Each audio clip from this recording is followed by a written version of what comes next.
পুঁজিবাজার নিয়ে দেশের রাজনীতিবিদদের চিন্তাভাবনা কি, বর্তমান পুঁজিবাজার পরিস্থিতিকে কিভাবে মূল্যায়ন করেন তারা, এসব নিয়ে এক আলোচনা সভার আয়োজন করে DSC brokers association DBA. Dhaka stock এক্সচেঞ্জের মাল্টিপারপাস হলে বাংলাদেশের রাজনৈতিক আলোচনায় পুঁজিবাজার, দর্শন ও অনুশীলন শীর্ষক আলোচনায় অংশ নেন 3টি রাজনৈতিক দল, অর্থনীতিবিদ ও পুঁজিবাজার সংশ্লিষ্ট বিভিন্ন প্রতিষ্ঠানের প্রতিনিধিরা। এতে অংশ নিয়ে বিএনপির স্থায়ী কমিটির সদস্য আমির খসরু মাহমুদ চৌধুরী বলেন, পুঁজিবাজার বর্তমানে ক্যাসিনোর আকার ধারণ করেছে। ক্যাপিটাল মার্কেটের সাথে আমার ইকোনমির একটা টোটাল ডিসকানেক্ট চলতেছে, আমরা কানেক্ট করতে পারতেছি না। অনেকে বলেছেন আমার মনিটারি পলিসি, আমার ফিসক্যাল পলিসি, যেগুলো ইকোনমিক লিভারগুলো আছে, এগুলোর সাথে ক্যাপিটাল মার্কেটের সংযোগ হচ্ছে না, আমাদের পলিসিতে এটা আসছে না। অর্থাৎ ক্যাপিটাল মার্কেটের কোনো ওনারশিপ এখন নাই। ইন আদার ওয়ার্ডস, আমি একটা কথাই বলতে চাই যে ক্যাপিটাল মার্কেটকে পলিটিক্যাল ওনারশিপের মধ্যে আপনাকে আনতে হবে, এবং পলিটিক্যাল ওনারশিপে যদি ক্যাপিটাল মার্কেটকে আনতে হয়, অবভিয়াসলি আপনার মনিটারি পলিসির বেলায়, আপনার ফিসক্যাল পলিসির বেলায়, আপনার ফিনান্সিয়াল মার্কেটের বেলায় আপনি ক্যাপিটাল মার্কেটকে একসাথে লাম্পিং করতে হবে। এবং এইটার জন্য কিন্তু ক্যাপিটাল মার্কেটের ওনারশিপ, পলিটিক্যাল ওনারশিপ অত্যন্ত গুরুত্বপূর্ণ। এই জায়গাটা কেউ হাত দিতে চায় না। আপনার লক্ষ্যগুলো দেখবেন, মাঝে মাঝে বক্তব্য একটা আসে, আর যারা এটাকে ম্যানেজ করেছে, এটা পিওরলি একটা, আপনি কি ক্যাপিটাল মার্কেট চালাবেন না ক্যাসিনো চালাবেন? Bangladesh capital market has become a casino, it's not a capital market anymore.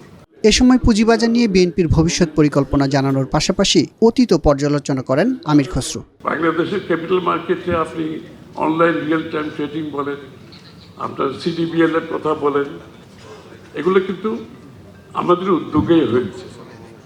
আপনি দেখবেন বিএনপির 2-3 রিজিমে ক্যাপিটাল মার্কেটে কোনো সময় ইনস্টেবিলিটি আসেনি, অস্বস্তি আসেনি, ফিনান্সিয়াল মার্কেটে কোনো অস্বস্তি আসেনি। পিওরলি একটা রিজন, আমরা সেখানে পলিটিসাইজ করিনি।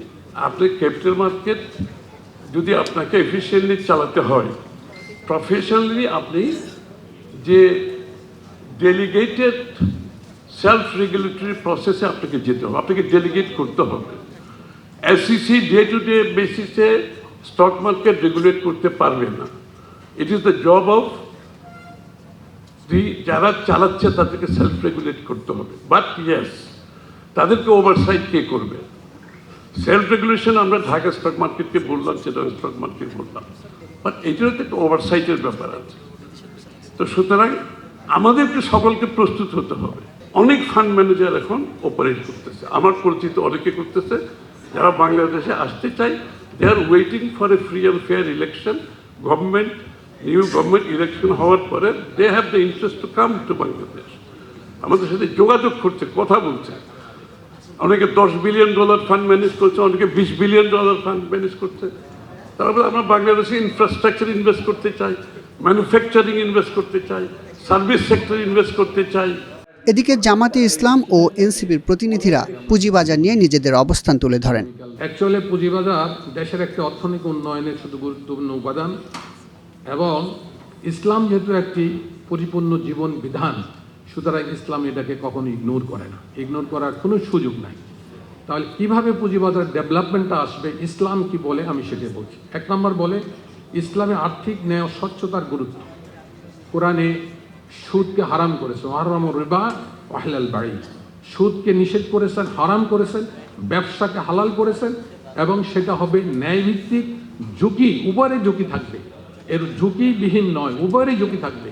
ইনভেস্টর ঝুঁকি থাকবে, যারা ব্যবসা করবে তাদেরও ঝুঁকি থাকবে। এই ঝুঁকি নিয়েই যদি ন্যায়ভিত্তিক একটি সুদবিহীন ব্যাংক ব্যবস্থা, সুদবিহীন ব্যবসা চালু করা যায়, তাহলে আমার বিশ্বাস যে অর্থনীতির এত ক্রাইসিস থাকবে। বিএসসি স্টক এক্সচেঞ্জ ব্রোকার এবং বিনিয়োগকারীদের মধ্যে স্বচ্ছ নিয়মিত যোগাযোগ ব্যবস্থার মাধ্যমে একটি আস্থাশীল ও অন্তর্ভুক্তমূলক বাজার গড়ে তুলতে হবে।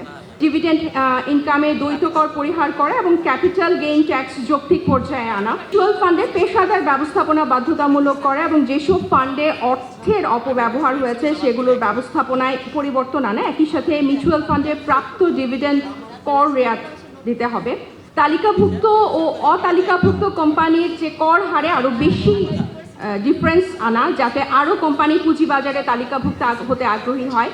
এসেট ব্যাকড সিকিউরিটিজে ট্রান্সফারে কর মকুব করা, যাতে বিকল্প বিনিয়োগ মাধ্যমে বিকাশ ঘটে।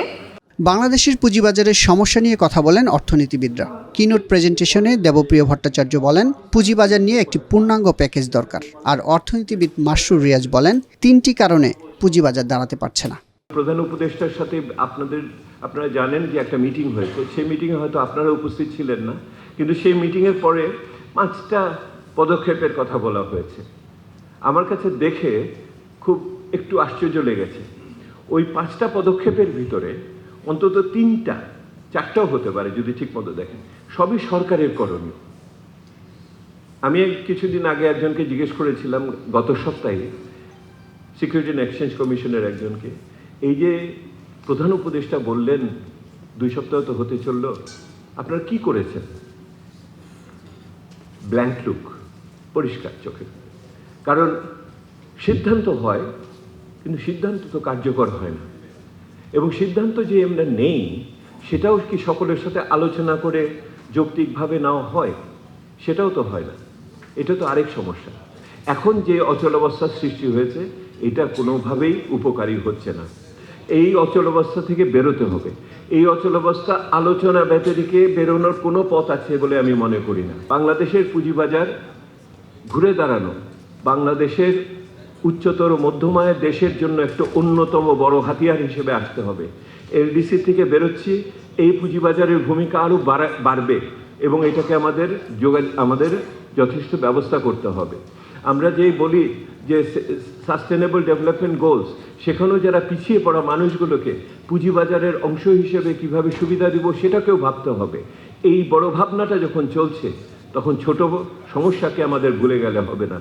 এই মুহূর্তে একটা সর্বজন স্বীকৃত সকলের অংশগ্রহণের ভিত্তিতে একটা প্যাকেজ দাঁড় করানো খুবই গুরুত্বপূর্ণ হয়ে দাঁড়িয়েছে, এবং সেই প্যাকেজের সাথে নিঃসন্দেহে ব্যাংকিং খাত, অন্যান্য আমাদের যে কর ব্যবস্থা, এগুলি সম্পর্ক আছে। আগামী দিনে কদিন পরে বাজেট আসছে, আমি দেখতে চাই সেই বাজেটে পূর্ণাঙ্গভাবে এই প্যাকেজটি যেন সঠিকভাবে প্রতিফলিত হয়।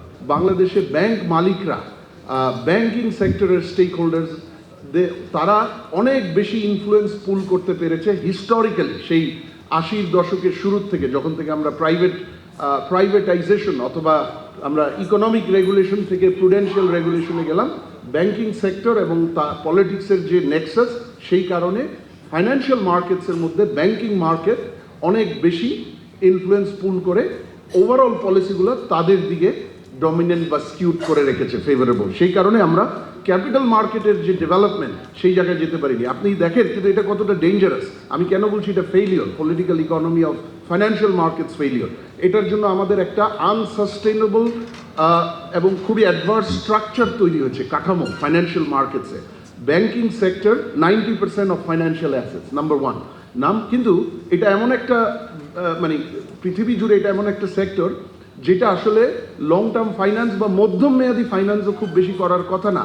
আমাদের দেশে 75% আমাদের যে ব্যাংকের যে ডিপোজিট, যেখান থেকে ব্যাংকের ইনভেস্টমেন্ট শক্তিটা আসে শর্ট টার্ম, কিন্তু আমাদের দেশে ক্যাপিটাল মার্কেটটা না থাকায় বা শক্তিশালী না হওয়ায় বা শক্তিশালী না করার উদ্যোগ না হওয়ায় ব্যাংকিং ব্যবস্থার উপর এই আমাদের যে ওভারঅল লেন্ডিং শর্ট, মিডিয়াম এবং লং টার্ম পুরোটা গিয়ে পড়েছে সেই জায়গাটায়। পুঁজিবাজারের সমস্যা ও সংস্কার নিয়ে স্টেক হোল্ডার ও বিশ্লেষকরা নিজেদের পরামর্শ তুলে ধরেন এই আলোচনা অনুষ্ঠানে।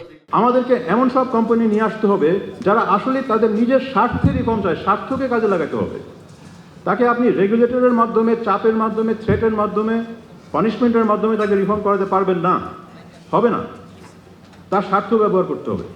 দ্বিতীয় স্বার্থটা হচ্ছে যারা ক্ষতিগ্রস্ত হচ্ছে, আমাদের যারা ছোট ইনভেস্টর, যারা ছোট ব্যবসায়ী, মধ্যম ব্যবসায়ী, এদের কোনো ভয়েস নাই, এদের কোনো পাওয়ার নাই।